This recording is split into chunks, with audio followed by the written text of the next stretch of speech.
ನಮಸ್ಕಾರ ವೀಕ್ಷಕರೇ, Karnataka Ayurveda medical college ಮತ್ತು ಆಸ್ಪತ್ರೆ ಅರ್ಪಿಸುವ ಆರೋಗ್ಯ ಮಂಥನ ವಿಶೇಷ ವೈದ್ಯಕೀಯ ಸಂವಾದ ಕಾರ್ಯಕ್ರಮಕ್ಕೆ ಸ್ವಾಗತ. ನಾನು ನಿಖಿತಾ ಪೂಜಾರಿ.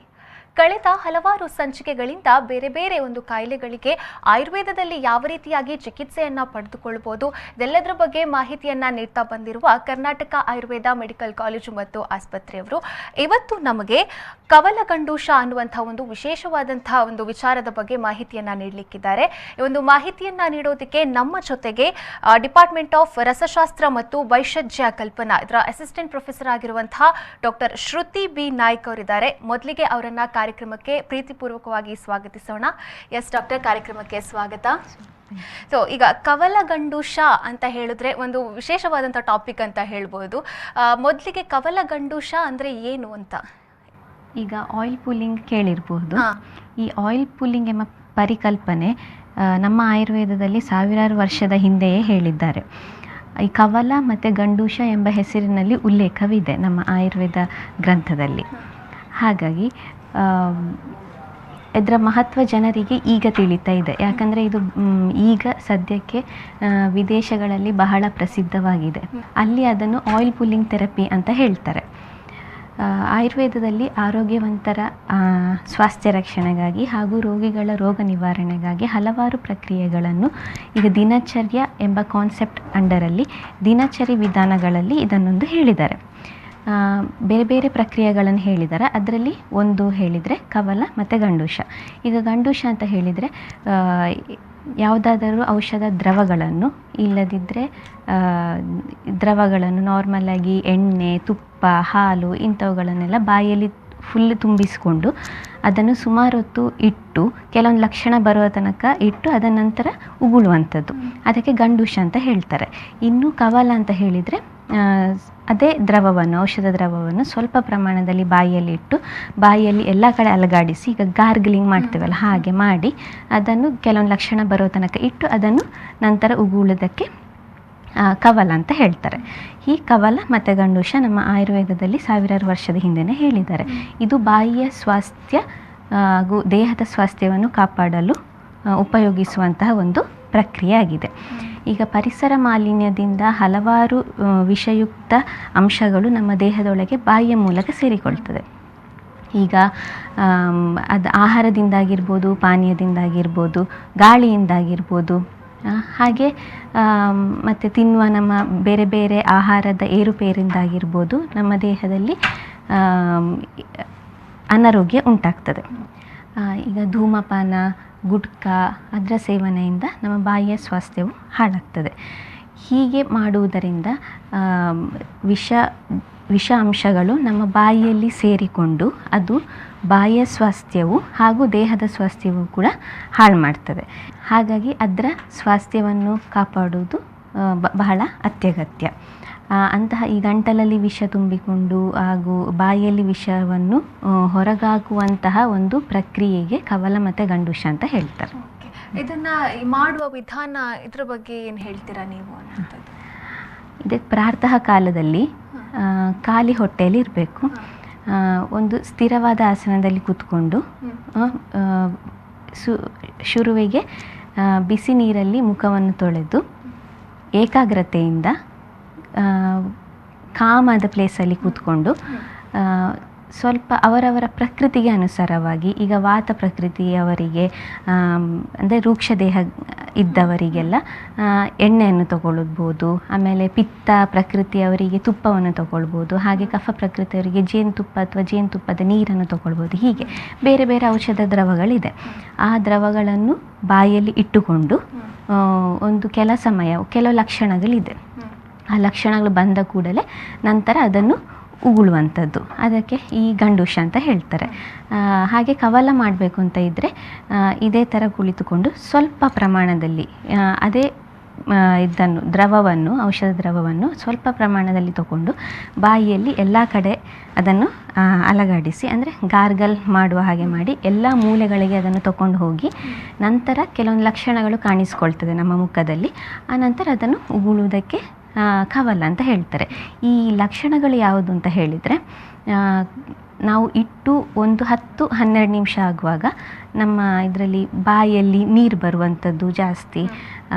ಈಗ ನಾವು ಎಣ್ಣೆಯನ್ನು ತಗೊಂಡಿದ್ರೆ ಆ ಎಣ್ಣೆಯ ಕ್ಲಾರಿಟಿ ಕಮ್ಮಿ ಆಗ್ತದೆ, ಅದು ನೀರಿನೊಂದಿಗೆ ಸೇರಿ ಎಣ್ಣೆಯ ಡೆನ್ಸಿಟಿ ಕಮ್ಮಿಯಾಗಿ ನೀರು ಹಾಗೆ ಆಗ್ತದೆ.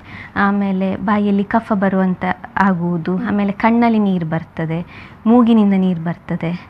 ಹಾಗೆ ಅಂಥ ಲಕ್ಷಣಗಳು ಬಂದ ಕೂಡಲೇ ಮತ್ತು ಬಾಯಿ ಹಗುರ ಆಗ್ತದೆ. ಅಂಥ ಲಕ್ಷಣ ಬಂದ ಕೂಡಲೇ ನಾವು ಅದನ್ನು ಉಗುಳಬೇಕು. ಹಾಗೆ ಉಗುಳಿ ಇದಕ್ಕೆ 1 ಆವರ್ತ ಅಂತ ಹೇಳ್ತಾರೆ, ಒಂದು ಸಲ ಮಾಡೋದು. ಇದೇ ಥರ 3, 5, 7 ಸಲ ಮಾಡ್ಬೋದು. ಒಂದು ಸಲಿಗೆ 3, 5, 7 ಸಲ ಮಾಡ್ಬೋದು. ಹೀಗೆ ಇದು ಆರೋಗ್ಯವಂತವರಿಗೂ ಕೂಡ ಹಾಗೂ ರೋಗಿಗಳಿಗಾದರೆ ಬೇರೆ ಬೇರೆ ಔಷಧ ದ್ರವಗಳನ್ನು ಉಪಯೋಗಿಸಿ ಮಾಡ್ತಾರೆ. ಹಾಗಾದರೆ ಇದು ಎಲ್ರಿಗೂ ಕೂಡ ಉಪಯುಕ್ತ ಅಂತ ನೀವು ಹೇಳೋದು.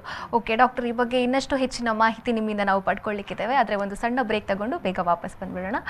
ಕಾರ್ಯಕ್ರಮ ಮುಂದುವರಿಯುತ್ತೆ ಒಂದು ಸಣ್ಣ ವಿರಾಮದ ಬಳಿಕ.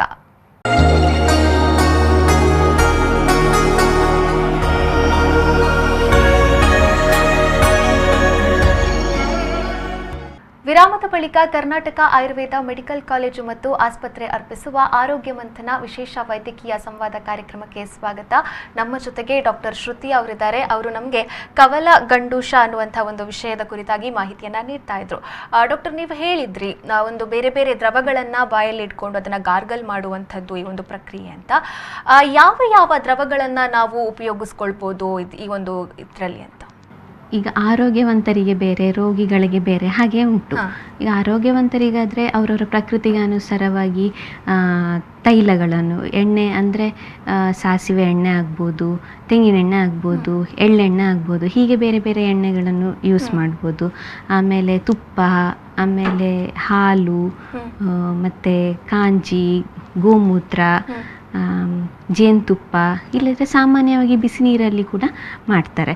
ಮತ್ತು ಈಗ ರೋಗಿಗಳಿಗಾಗಿದ್ದರೆ ಅದರಲ್ಲಿ ಯಾವುದಾದ್ರೂ ಒಂದು ಈ ಮೇಲೆ ಹೇಳಿರುವಂತಹ ದ್ರವಗಳಿಗೆ ಸ್ವಲ್ಪ ಔಷಧ ಪೌಡರ್ಗಳನ್ನು ಮಿಕ್ಸ್ ಮಾಡಿ ಅದನ್ನು ಯೂಸ್ ಮಾಡ್ಬೋದು. ಈಗ ಗಂಡೂಷಕ್ಕೆ ಅಂತಾದರೆ ಅದನ್ನು ಫುಲ್ ಸ್ವಲ್ಪ ಪ್ರಮಾಣದಲ್ಲಿ ದ್ರವ ಜಾಸ್ತಿ ತಗೊಂಡು ಸ್ವಲ್ಪ ಪ್ರಮಾಣದಲ್ಲಿ ಔಷಧ ಪುಡಿಗಳನ್ನು ಯೂಸ್ ಮಾಡಿ ಅದನ್ನು ಮಾಡುವಂಥದ್ದು. ಆಮೇಲೆ ಕವಲಗಳಿಗಾದರೆ ಪೌಡರ್ನ ಪ್ರಮಾಣ ಕಮ್ಮಿ ಇರ್ತದೆ, ಜಾಸ್ತಿ ಇರ್ತದೆ, ಹಾಗೂ ದ್ರವ್ಯದ ಪ್ರಮಾಣ ಕಡಿಮೆ ಇರ್ತದೆ. ಹಾಗೆ ಅದನ್ನು ಪೇಸ್ಟ್ ಮಾಡಿಕೊಂಡು ಬಾಯಲ್ಲಿಡುವಂಥದ್ದು. ಹಾಗೆ ಮತ್ತು ಕೆಲವೊಂದು ಔಷಧಿಗಳಿಂದ ತಯಾರಿಸಿದ ಕಷಾಯ ಆಗಿರ್ಬೋದು, ಅಂಥದನ್ನೆಲ್ಲ ದ್ರವವಾಗಿ ಯೂಸ್ ಮಾಡ್ಬೋದು. ಈಗ ನೀವು ಹೇಳಿದ್ರಿ ಬಾಯಲ್ಲಿ ಇಟ್ಕೊಳ್ಳುವಂಥದ್ದು ಅಂತ, ಅದೊಂದು ಲಕ್ಷಣಗಳು ಕಂಡು ಬರಲಿಕ್ಕೆ ಸಾಮಾನ್ಯವಾಗಿ ಒಂದು ಎಷ್ಟು ನಿಮಿಷಗಳು ತಗೊಳ್ಬಹುದು ಅಂತ ನೀವು ಹೇಳ್ಬೋದು, ಅಂದಾಜು ಮಾಡ್ಬೋದಾ? ಅದು ಒಂದು 10ರಿಂದ 15 ನಿಮಿಷದೊಳಗೆ ಬರ್ತದೆ ಆ ಲಕ್ಷಣಗಳು ಸಾಮಾನ್ಯರಿಗೆ. ಆ ಲಕ್ಷಣ ಬಂದಾಗ ಈಗ ಸರಿಯಾಗಿ ಲಕ್ಷಣ ಬಂದು ಅದನ್ನು ಉಗುಳಿದ್ರೆ ನಮಗೆ ಬಾಯಿ ಹಗುರ ಆಗ್ತದೆ, ಮತ್ತು ಮುಖ ಕ್ಲಿಯರ್ ಆದಾಗೆ ಆಗ್ತದೆ, ಫ್ರೆಶ್ನೆಸ್ ಫೀಲ್ ಆಗ್ತದೆ. ಆದರೆ ಅದೇ ಸ್ವಲ್ಪ ಜಾಸ್ತಿ ಹೊತ್ತು ಇಟ್ಟು ಲಕ್ಷಣ ಬಂದರೂ ಕೂಡ ಅದನ್ನು ಉಗುಳದೇ ಇದ್ದಾಗ ನಮಗೆ ಬಾಯಿ ಒಣಗುವುದು, ಬಾಯಲ್ಲಿ ತುಂಬ ನೀರು ಬರೋದು, ತುಟಿ ಒಡೆಯುವುದು ಅಂಥದ್ದೆಲ್ಲ ಲಕ್ಷಣಗಳು ಕಂಡು ಬರ್ತದೆ. ಹಾಗಾಗಿ ಅದರ ಲಕ್ಷಣಗಳು ಕಂಡು ಸರಿಯಾಗಿ ಅದನ್ನು ವಿಧಾನವನ್ನು ಪಾಲಿಸಬೇಕು. ಈಗ ನೀವು ಇದು ಬೆಳಿಗ್ಗಿನ ಜಾವದಲ್ಲಿ ಒಂದು ಎಂಟಿ ಸ್ಟೊಮಕ್ ಅಲ್ಲಿ ಇದು ಮಾಡಬೇಕು ಅಂತ ಹೇಳಿದ್ರೆ, ಇದು ಆದ ನಂತರ ಯಾವಾಗ ಈಗ ಫುಡ್ ಅನ್ನ ತಗೊಳ್ಬಹುದು ಅಂತ? ಈ ಒಂದು ಪ್ರಕ್ರಿಯೆ ಮುಗಿದ ನಂತರ ಒಂದು ಹಾಫ್ ಎನ್ ಅವರ್ ಆ ಥರ ಟೈಮ್ ತಗೊಳ್ಬೇಕಾ ಅಥವಾ ಆ ಇಮಿಡಿಯೇಟ್ ಆಗಿ ತಗೊಳ್ಬೋದಾ? ಈ ಪ್ರಕ್ರಿಯೆ ಮಾಡಿದ ನಂತರ ಈಗ ಬೇರೆ ಬೇರೆ ಔಷಧದಲ್ಲಿ ಇಲ್ಲದಿದ್ದರೆ ತೈಲದಲ್ಲಿ, ತುಪ್ಪದಲ್ಲಿ ಎಲ್ಲಾದರೂ ಕವಲ ಗಂಡೂಷವನ್ನು ಮಾಡಿದ ನಂತರ ಇದು ಮುಖವನ್ನು ತೊಳೆದು ಮತ್ತು ನಾರ್ಮಲಾಗಿ ಸ್ವಲ್ಪ ಬಿಸಿ ನೀರಲ್ಲಿ ಪುನಃ ಕವಲವನ್ನು ಮಾಡಿ ಉಗುಳಬಹುದು. ಆ ಥರ ಬೇಗ ಹಾಗೆ ಮಾಡಿ ಇನ್ನೊಂದು ಅರ್ಧ ಗಂಟೆಯಲ್ಲಿ ಮತ್ತೆ ಹೇಗೆ ಹಸಿವಾಗ್ತದೆ ಅದರ ಮೇಲೆ ನಾವು ಆಹಾರವನ್ನು ತಗೊಳ್ಬೋದು. ಹಾಗೆ ಇನ್ನು ಈ ಒಂದು ಏನು ಚಿಕಿತ್ಸೆ ಇದೆ, ಕವಲ ಗಂಡೂಷ ಅನ್ನುವಂಥ ಒಂದು ಪ್ರಕ್ರಿಯೆ ಇದೆ, ಇದರಿಂದ ಆಗುವಂಥ ಪ್ರಯೋಜನಗಳು ಯಾವುದೆಲ್ಲ ಇದೆ ಅಂತ? ಈಗ ನಮ್ಮ ಚರಕ ಸಂಹಿತೆಯಲ್ಲಿ ಆಚಾರ್ಯ ಚರಕರು ಅವರು ತಿಲ ತೈಲ ಅಂತ ಹೇಳಿದರೆ ಎಳ್ಳೆಣ್ಣೆಯಿಂದ, ಆರೋಗ್ಯವಂತರು ಎಳ್ಳೆಣ್ಣೆಯಿಂದ ಈ ಗಂಡೂಷ ಕವಲವನ್ನು ಮಾಡಬೇಕು ಅಂತ ಹೇಳಿದ್ದಾರೆ. ಹಾಗೆ ಮಾಡೋದ್ರಿಂದ ನಮ್ಮ ಹಲ್ಲಿನ ಹಾಗೂ ದವಡೆಯ ಶಕ್ತಿ ಹೆಚ್ಚಾಗ್ತದೆ.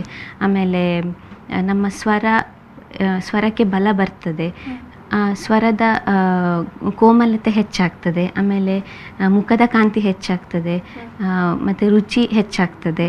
ರುಚಿ ಹೆಚ್ಚಾಗಿ ಟೇಸ್ಟ್ ಬಡ್ಸ್ ಆ್ಯಕ್ಟಿವೇಟ್ ಆಗ್ತದೆ. ಹಾಗೆ ಆಗುವುದರಿಂದ ನಮ್ಮ ಹಸಿವು ಹೆಚ್ಚುತ್ತದೆ, ಜೀರ್ಣಕ್ರಿಯೆಯು ಸರಿಯಾಗ್ತದೆ.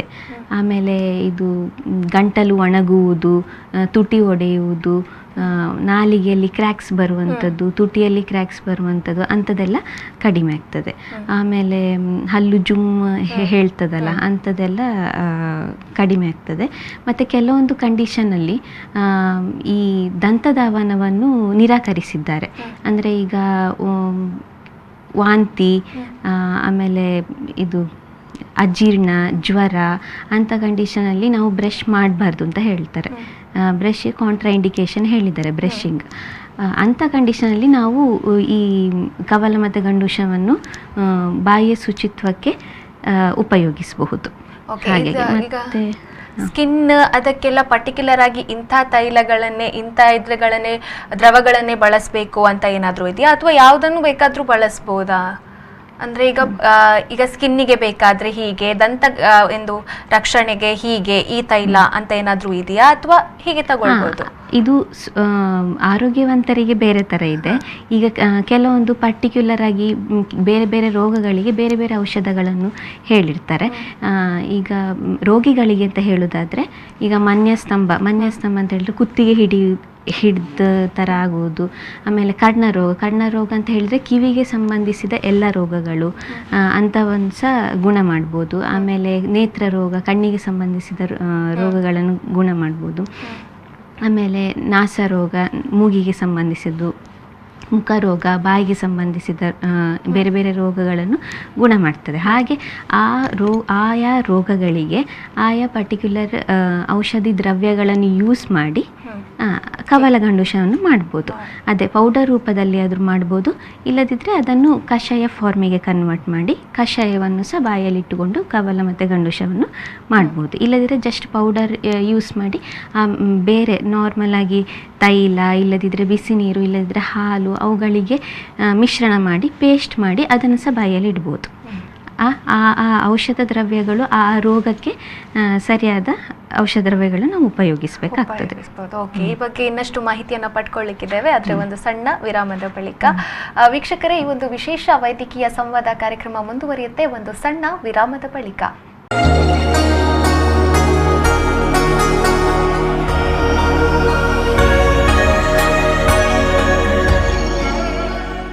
ವಿರಾಮದ ಬಳಿಕ ಆರೋಗ್ಯ ಮಂಥನ ವಿಶೇಷ ವೈದ್ಯಕೀಯ ಸಂವಾದ ಕಾರ್ಯಕ್ರಮಕ್ಕೆ ಸ್ವಾಗತ. ಈ ಒಂದು ಮಾತುಕತೆಯನ್ನು ಮುಂದುವರಿಸೋಣ. ಡಾಕ್ಟರ್, ನೀವು ಹೇಳ್ತಾ ಇದ್ರಿ ಕವಲ ಗಂಡೂಷ ಇದರ ವಿಚಾರದ ಬಗ್ಗೆ. ಇನ್ನು ಯಾರೆಲ್ಲ ಇದನ್ನು ಮಾಡಬಾರ್ದು ಅಂತ ಅನ್ನೋದ್ರ ಬಗ್ಗೆ ಏನು ಹೇಳ್ತೀರಾ ನೀವು? ಇದನ್ನು 5 ವರ್ಷದ ಕೆಳಗಿನ ಮಕ್ಕಳಿಗೆ ಮಾಡಬಾರ್ದು. ಆಮೇಲೆ ಮೂರ್ಛೆ ಹೋದವರು, ಮತ್ತು ದುರ್ಬಲರು, ಆಮೇಲೆ ಅಜೀರ್ಣ ಇದ್ದವರು, ಬಾಯಲ್ಲಿ ಅರುಚಿ ಇದ್ದವರು, ಆಮೇಲೆ ನಿದ್ರಾಹೀನತೆ, ಮತ್ತು ಆಗಾಗ ಶೀತ ನೆಗಡಿ ಇರುವಾಗ ಅಂಥವರೆಲ್ಲ ಮಾಡಬಾರ್ದು. ಇದೆಲ್ಲ ಮಾಡಿದರೆ ಅದನ್ನೆಲ್ಲ ತಡೀತದೆ. ಹಾಗೆ ಅದು ಇರುವಾಗ, ಈಗ ಶೀತ ನೆಗಡಿ ಇರುವಾಗ ಅದನ್ನು ಮಾಡಬಾರ್ದು, ಅಜೀರ್ಣ ಇರುವಾಗ ಅದನ್ನು ಮಾಡಬಾರ್ದು, ಅರುಚಿ ಇರುವಾಗ ಅದನ್ನು ಮಾಡಬಾರ್ದು. ಓಕೆ, ಇನ್ನು ಇದು ಯಾವ ರೀತಿಯಾಗಿ ಕಾರ್ಯನಿರ್ವಹಿಸುತ್ತೆ ಈ ಒಂದು ಕವಲ ಗಂಡೂಷ ಅನ್ನೋದ್ರ ಬಗ್ಗೆ ಏನು ಹೇಳ್ತೀರಾ ಡಾಕ್ಟರ್? ಈಗ ನಾವು ಬಾಯಲ್ಲಿ ತೆಗೆದುಕೊಂಡ ಈ ಔಷಧ ದ್ರವ ಉಂಟಲ್ಲ, ಅದು ಸೀದಾ ರಕ್ತನಾಳಗಳಿಗೆ ಹೋಗಿ ಅದರ ಕಾರ್ಯವನ್ನು ಶುರು ಮಾಡ್ತದೆ. ಬಾಯಲ್ಲಿ ತಗೊಂಡ ಕೂಡಲೇ ಅದ ರಕ್ತನಾಳಗಳಿಗೆ ಸೀದಾ ಹೋಗಿ ಅದು ಕಾರ್ಯವನ್ನು ಶುರು ಮಾಡ್ತದೆ. ಹಾಗೆ ಬಾಯಿಯ ಪ್ರೆಷರ್ ಜಾಸ್ತಿಯಾಗಿ ಅದನ್ನು ಇಟ್ಟು ಒಂದು 10 ನಿಮಿಷದಲ್ಲಿ ಬಾಯಿಯ ಪ್ರೆಷರ್ ಜಾಸ್ತಿ ಆಗುವಾಗ ಆದರೆ ವಿಷಾಂಶಗಳು ಬಾಯಿಯಲ್ಲಿ ಸೇರಿಕೊಂಡಿರ್ತದಲ್ಲ, ಅದೆಲ್ಲ ದ್ರವದಲ್ಲಿ ಸೇರಿಸಿಕೊಂಡು ಬಾಯಿಯ ವಿಷಾಂಶಗಳು ಮಾತ್ರ ಅಲ್ಲದೆ ದೇಹದಲ್ಲಿರುವ, ಅನ್ನನಾಳದಲ್ಲಿರುವ, ದೇಹದ ವಿವಿಧ ಭಾಗದಲ್ಲಿರುವ ವಿಷಾಂಶಗಳೆಲ್ಲ ರಕ್ತನಾಳದ ಮೂಲಕ ಬಂದು ಅದು ದ್ರವದೊಳಗೆ ಸೇರಿಕೊಂಡು ಅದನ್ನು ಉಗುಳುವಾಗ ಅದರೊಟ್ಟಿಗೆ ಹೋಗ್ತದೆ. ಹಾಗೆ ಮುನ್ನೆಚ್ಚರಿಕೆ ಕ್ರಮವಾಗಿ ನಾವು ಅದನ್ನು ನುಂಗಬಾರ್ದು. ಆ ದ್ರವ 10 ನಿಮಿಷ ಆದ ಕೂಡಲೇ ಅದನ್ನು ನುಂಗಬಾರ್ದು. ಅದೊಂದು ಮುನ್ನೆಚ್ಚರಿಕಾ ಕ್ರಮವಾಗಿ ನಾವು ನೋಡಬೇಕಾಗ್ತದೆ. ಹೀಗೆ ಕಾರ್ಯನಿರ್ವಹಿಸ್ತದೆ. ಅದರಿಂದ ನಾವು ವಿಷಯುಕ್ತ ಏನು ಅಂಶ ಇದೆ ಅದು ಹೊರಗೆ ಹೋಗ್ತದೆ. ಓಕೆ, ಇನ್ನು ಕೊನೆಯದಾಗಿ ವೀಕ್ಷಕರಿಗೆ ಈ ಒಂದು ಕವಲಗಂಡೂಷದ ಬಗ್ಗೆ ನೀವು ಯಾವ ರೀತಿಯಾಗಿ ಮಾಹಿತಿಯನ್ನು, ಅಂದರೆ ಕಿವಿ ಮಾತನ್ನು ಕೊಡ್ತೀರಾ? ಕವಲಗಂಡೂಷವು ಬಾಹ್ಯ ಹಾಗೂ ದೇಹದ ಸ್ವಾಸ್ಥ್ಯವನ್ನು ಕಾಪಾಡಿಕೊಳ್ಳಲು ದಿನಚರ್ಯ ಎಂಬ ಒಂದು ಸಂದರ್ಭದಲ್ಲಿ ದಿನಚರಿ ವಿಧಾನದಲ್ಲಿ ಹೇಳಿರುವಂತಹ ಒಂದು ಪ್ರಕ್ರಿಯೆ ಆಗಿದೆ. ಇದು ಬರೀ ಮುಖದ, ಹಲ್ಲಿನ ಅಥವಾ ಇಲ್ಲಿಂದ ಕುತ್ತಿಗೆಯ ಮೇಲಿನ ಭಾಗಗಳಿಗೆ ಮಾತ್ರ ಅಲ್ಲದೆ ಇಡೀ ಶರೀರಕ್ಕೆ ಆ್ಯಕ್ಟ್ ಮಾಡುವಂತಹ ಒಂದು ಪ್ರಕ್ರಿಯೆ. ಅದು ಇಡೀ ಶರೀರದ ಮೇಲೆ ಅದರ ಪ್ರಭಾವ ಇರ್ತದೆ. ಇಡೀ ಶರೀರದಲ್ಲಿರುವಂತಹ ವಿಷಗಳನ್ನು ಹೊರಹಾಕುವಂತಹ ಸಾಮರ್ಥ್ಯ ಅದಕ್ಕೆ ಇರ್ತದೆ. ಹಾಗಾಗಿ ನಾವೆಲ್ಲರೂ ಕವಲಗಂಡೂಷವನ್ನು ದಿನಚರ್ಯದ ಒಂದು ಭಾಗವಾಗಿ ಮಾಡಿಕೊಂಡು ಆರೋಗ್ಯವಂತರಾಗೋಣ. ಓಕೆ, ಇಷ್ಟೊತ್ತು ನಮ್ಮ ಜೊತೆ ಇದ್ದು ಕವಲಗಂಡೂಷ ಅನ್ನುವಂಥ ವಿಚಾರದ ಕುರಿತಾಗಿ ಮಾಹಿತಿಯನ್ನು ನೀಡಿದ್ರಿ. ತುಂಬ ಧನ್ಯವಾದಗಳು ಡಾಕ್ಟರ್. ಸೊ ನೋಡಿದ್ರಲ್ವಾ ವೀಕ್ಷಕರೇ, ಕವಲಗಂಡೂಷ ಅಂದರೆ ಏನು, ಯಾರೆಲ್ಲ ಅದನ್ನು ಯಾವ ರೀತಿಯಾಗಿ ಬಳಸ್ಕೊಳ್ಬೋದು, ನಮ್ಮ ದಿನನಿತ್ಯದಲ್ಲಿ ನಾವು ಯಾವ ರೀತಿಯಾಗಿ ಅದನ್ನು ರೂಢಿ ಮಾಡ್ಕೊಳ್ಬೋದು ಅಂತ. ಇದಾಗಿತ್ತು ಈ ಹೊತ್ತಿನ ವಿಶೇಷತೆ. ನಿರಂತರ ಸುದ್ದಿ, ಮಾಹಿತಿ, ಮನೋರಂಜನೆಗಾಗಿ ನಮ್ಮ ಫೇಸ್ಬುಕ್ ಪೇಜ್ ಫಾಲೋ ಮಾಡಿ, ಯೂಟ್ಯೂಬ್ ಚಾನಲ್ ಸಬ್ಸ್ಕ್ರೈಬ್ ಮಾಡಿ.